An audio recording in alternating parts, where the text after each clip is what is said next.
Voilà, donc ici je vais voir un petit peu, je veux dire juste la formule concernant l'effet Doppler. L'effet Doppler. Je ne vais pas la démontrer, je la démontrerai dans une autre vidéo, mais ici c'est tout simplement pour expliquer la formule de l'effet Doppler. Alors pour l'effet Doppler, il faut une source. Quand je dis une source, c'est une source et un observateur. Voilà, un observateur. Voilà, donc j'ai une source et un observateur. La source va émettre une onde. Donc on a une vitesse, si vous voulez, de l'onde. On a une vitesse de source et une vitesse de l'observateur. Donc tout est en mouvement, hein. La source est en mouvement, l'observateur est en mouvement. Bon, il y a des cas de figure où la source est fixe, l'observateur est en mouvement, l'observateur est fixe et la source est en mouvement. Voilà, on a tous les cas de figure. Mais ici, je vais prendre le cas de figure le plus général, c'est-à-dire que l'observateur est fixe, donc il a une certaine vitesse. La source est, je m'excuse, l'observateur est en mobile, donc il y a une vitesse d'observateur. La source est mobile, donc il y a une vitesse de source. Et en plus de ça, il émet une onde. Une onde, donc il y a une vitesse d'onde, fatalement. Donc il y a plusieurs, voilà, on a plusieurs, je veux dire, mouvements. Une vitesse de la source, une vitesse de l'observateur et une vitesse de l'onde émise par la source. Alors, l'effet Doppler, qu'est-ce qu'il dit? Que la fréquence, ouais, je vais changer de marqueur parce que c'est vrai que j'ai de plus en moins de mal à écrire avec ce marqueur-là. Espérons que celui-ci. Voilà. L'effet Doppler, qu'est-ce qu'il dit? Que la fréquence de l'observateur, il faut que je trouve le bon marqueur. En espérant que ça va aller avec ça. Fréquence d'observateur. Bon, alors ça veut dire que je vais rechercher un tout nouveau marqueur.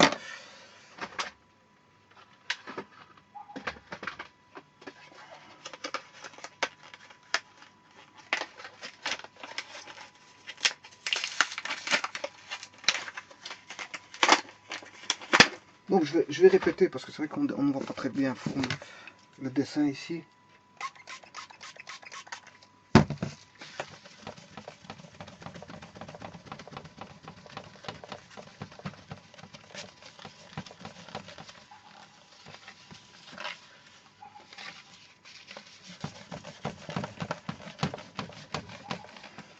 Voilà.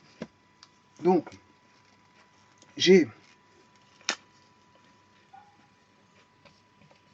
un objet, enfin j'ai un observateur qui est mobile avec une certaine vitesse observateur.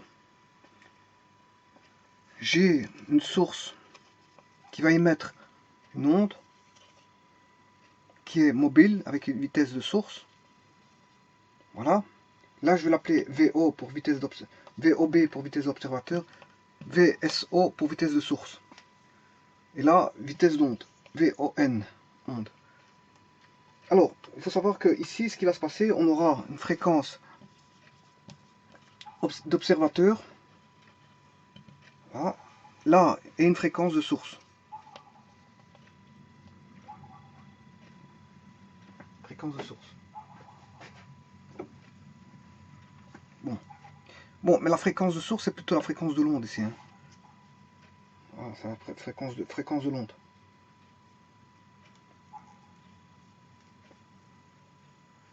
Parce que c'est plus la fréquence de l'onde ici.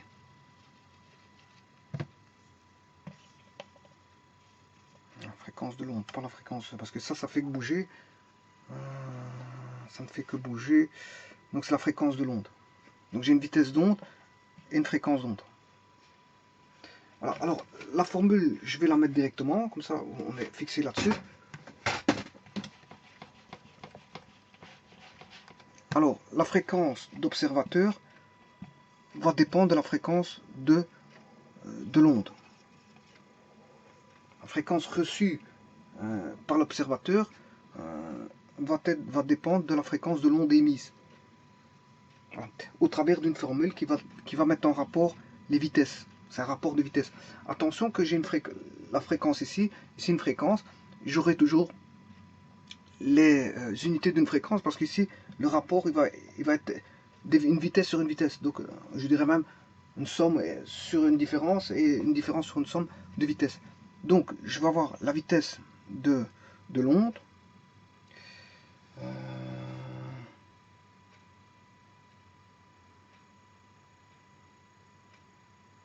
Oui, vitesse de l'onde.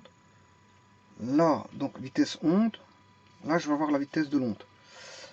Alors, la vitesse de l'onde, je peux l'additionner à la vitesse d'observateur, mais là, la soustraire à la vitesse de source.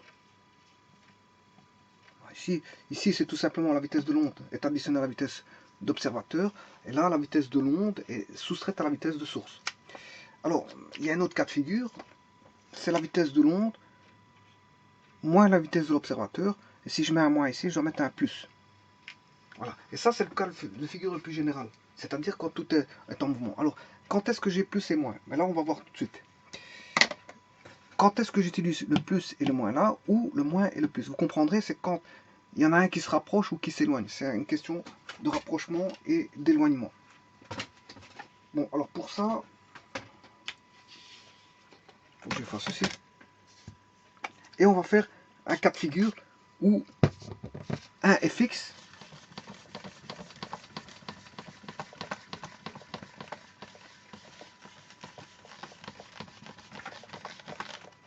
et l'autre est mobile. Bon, je prends un observateur fixe. Je vais prendre un cas de figure.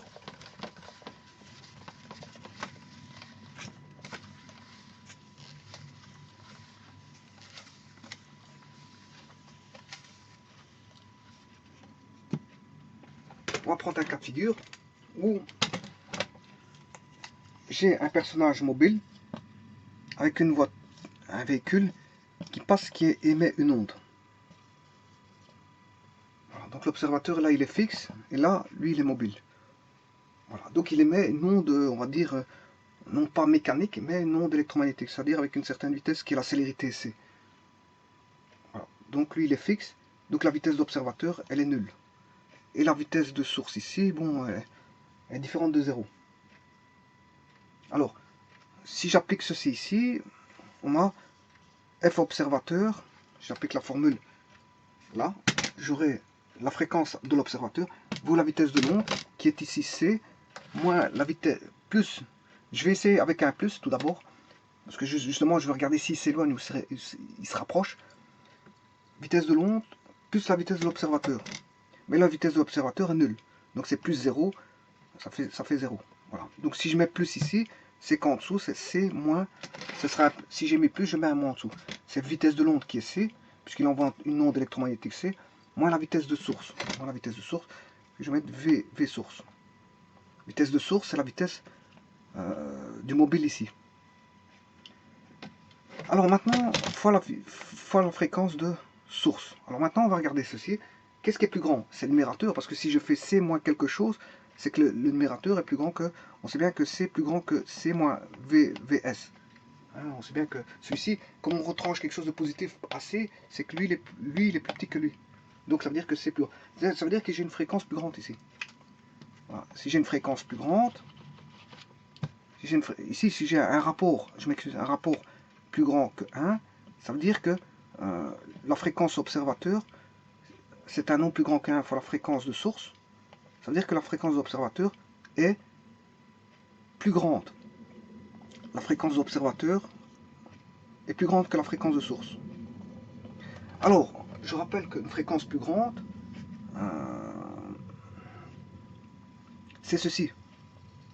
Voilà, ça c'est une fréquence plus grande par rapport à ceci. Ça c'est une basse fréquence, ça c'est une autre fréquence. La fréquence plus haute, voilà. Et fréquence plus haute, qui dit fréquence haute, dit fréquence aiguë. Qui dit fréquence basse, dit fréquence grave. Alors, dit son grave, son aigu. Son aigu. Voilà. Donc ici, on a une fréquence d'observateur avec, voilà, on a un son aigu si la fréquence est haute. Or, la fréquence ici, on a une fréquence aiguë. Aigu, vous savez que quand une ambulance passe, c'est d'abord des aigus, et puis quand elle est passée, quand elle se rapproche, ça va de l'aigu vers le grave. Et puis quand elle est passée, l'ambulance fait du grave. Mais ici, attention que j'ai pas mis un pimpon. Hein. Je n'ai pas mis un pimpon. Je n'ai mis, j'ai mis une sonde non de C. C, tout court.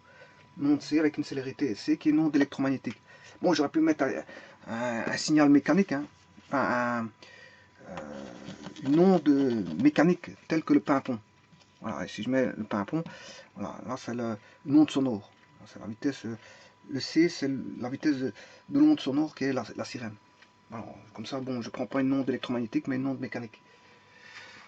Voilà, et C, là ce serait pas la sévérité de l'onde électromagnétique mais la vitesse du son. La vitesse du son qui vaut 330 mètres à la seconde, quelque chose comme ça. Voilà, et la vitesse de la lumière c'est 300 000 km à la seconde, ça n'a rien à voir. Il y en a une qui est plus rapide que l'autre. Et la vitesse de la lumière, on ne sait pas la dépasser. Hein. Voilà, je veux dire, c'est une vitesse limite. On peut avoir une gamme de vitesse de 0 jusqu'à la vitesse de la lumière et pas plus.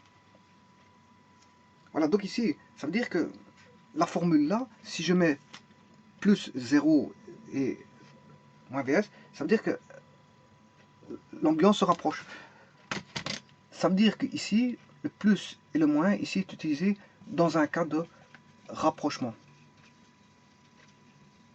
Se rapproche. Maintenant, voyons voir l'autre cas de figure.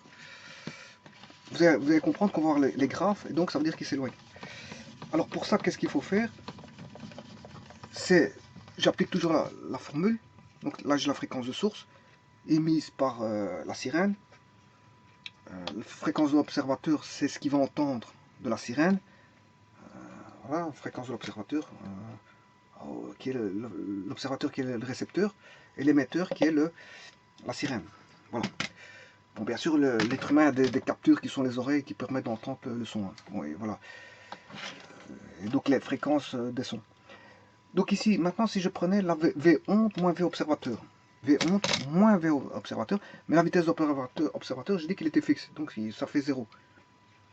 Ça fait 0. Maintenant, celui-ci, si je prends, j'ai pris le moins. Donc si je prends le plus en dessous, là je suis obligé de mettre le plus. Voilà. Et en faisant ça, j'ai la vitesse du son qui est C, célérité ici du son, moins, là je dois mettre un plus la vitesse de la source. Vitesse de la source. Voilà. Alors maintenant, si je fais ça, C-0, ça fait C. C-0, ça fait C. C-0, ça fait C. Et donc là, j'ai C plus VS. Bon, on sait bien que C plus VS, hein, puisque c'est deux nombres positifs, c'est plus grand que C d'office.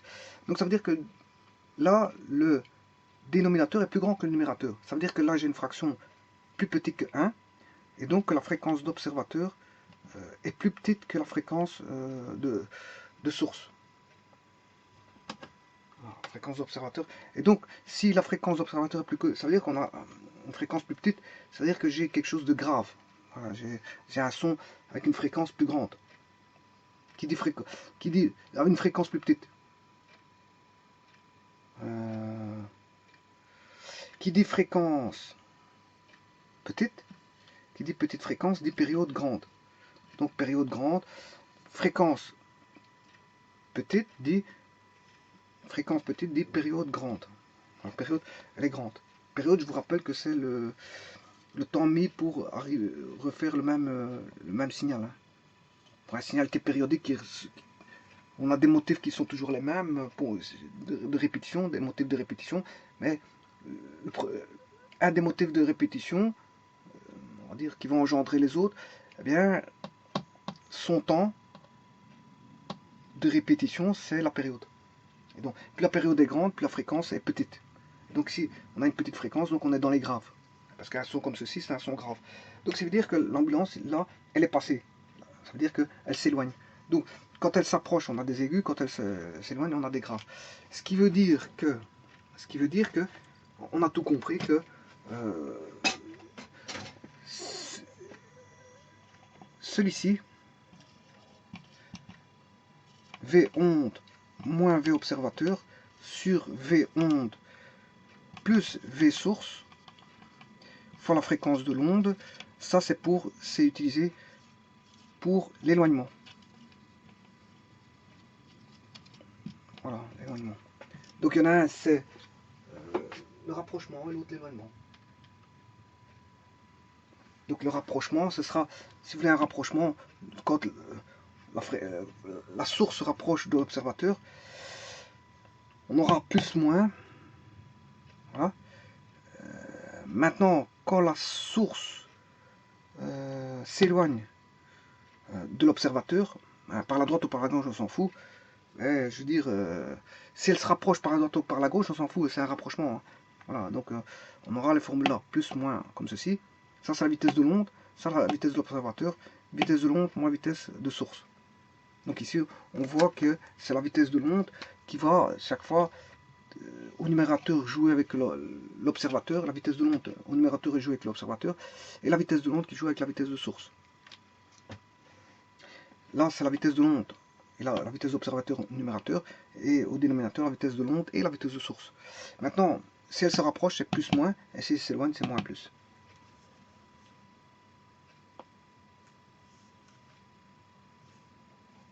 Donc, une manière de retenir, c'est de se dire que on se rapproche de la source,